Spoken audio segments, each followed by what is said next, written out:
first one is going to be the most important one for you, and this is going to be called Curricular Practical Training, or most of you will probably know it as CPT. This is employment authorization while you're still studying, okay? Let's say you wanted to get a summer internship or work part-time in fall or spring semester. This is what you would be doing. So like I said, temporary employment authorization, but it has to be directly related to your field of study, right? Basically, it's the curriculum and a connection with your practical training that has to be evident, okay? If it's not evident, then we'll ask for more information to show that.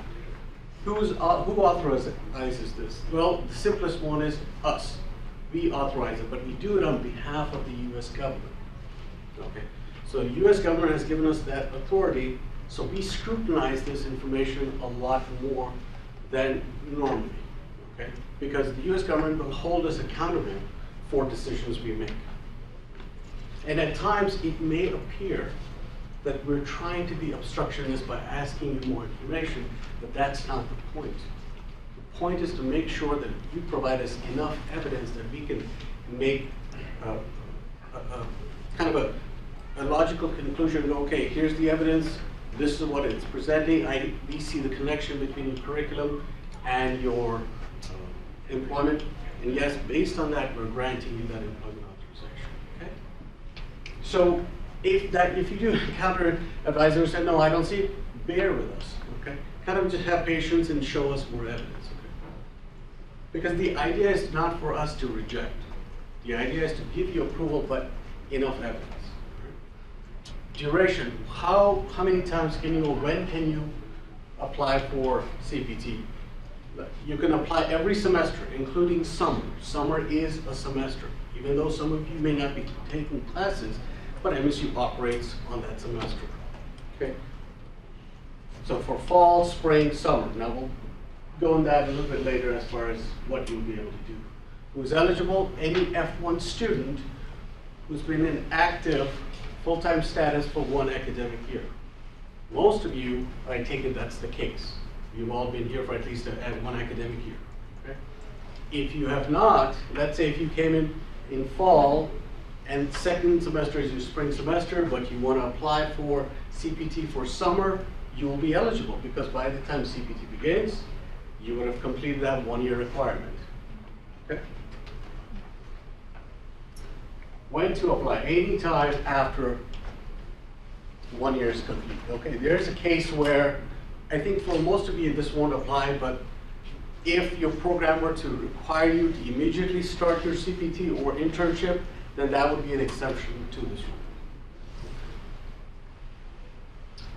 Start date of employment, there is no fixed start date. It all depends on when you find the employment, when does the employer want you to begin, okay? The only thing, one caveat, you want to remember this, is that you cannot work, even for a day, an hour, a minute or so, without employment authorization. Okay? So you get the authorization, then you begin, right? Permitted hours, this is the important part here. So, whilst for summer and spring semesters, generally you'll be allowed to work part-time, up to 20 hours per week off campus. If you wanted to find, let's say if you've got an assistantship for half-time, you wanted to work additional 9 hours or so on campus, you could do that also. So you do a CPT for the 9 hours, that's still part-time, okay? But you'll be capped to a total of 29 hours of employment time by MSU. Okay. There's a lot of information I'm giving. I just want you to remember the key points, right? Because there's a packet, whatever I'm talking about, there's a packet available on the OISS website that covers everything in detail.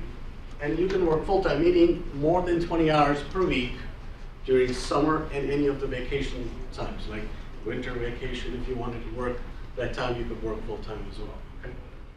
Who here is on ABD right now? All but dissertation. Okay, so there are 3 people here. What that means is, what that means is, once you pass your comprehensives as a PhD student, that information is sent to the registrar by your department saying this person has successfully passed their comprehensives, and they're on there. They have nothing to do but their dissertation, author dissertation. When that occurs, 1 credit of dissertation makes you a full-time student as an international. Okay? With that, we will even allow you to be full-time CPT authorized for fall or spring. Okay? Now, most of you probably won't do that, right? Unless it's going to have such a direct bearing on your dissertation that you need to do this extra, whether it be research or actual work, in order to be able to tie and make a strong dissertation. Okay? But at that point is when that full-time comes in. But normally, just part-time for fall and spring. Okay? Does that make sense so far? Am I going too fast? May I ask a question? Sure. As long as we are eligible, how many times can we apply for CPT? That's a great question. As long as you're making academic progress, okay? If we see that you're delaying your graduation for sake of employment, we're not going to authorize that. Most of you, I doubt, would want to linger and delay PhD, right? Unless you're a glutton for punishment. If you like to be punished, okay, you'll probably end up taking longer for, but most of you are not going to do that, right? So as long as you're enrolled, you're in active immigration status, right? And you're making progress towards the completion of your degree, you'll be authorized. For more information about PhD Career Services, please visit www.careersuccess.msu.edu/PhD careers. Thanks for watching.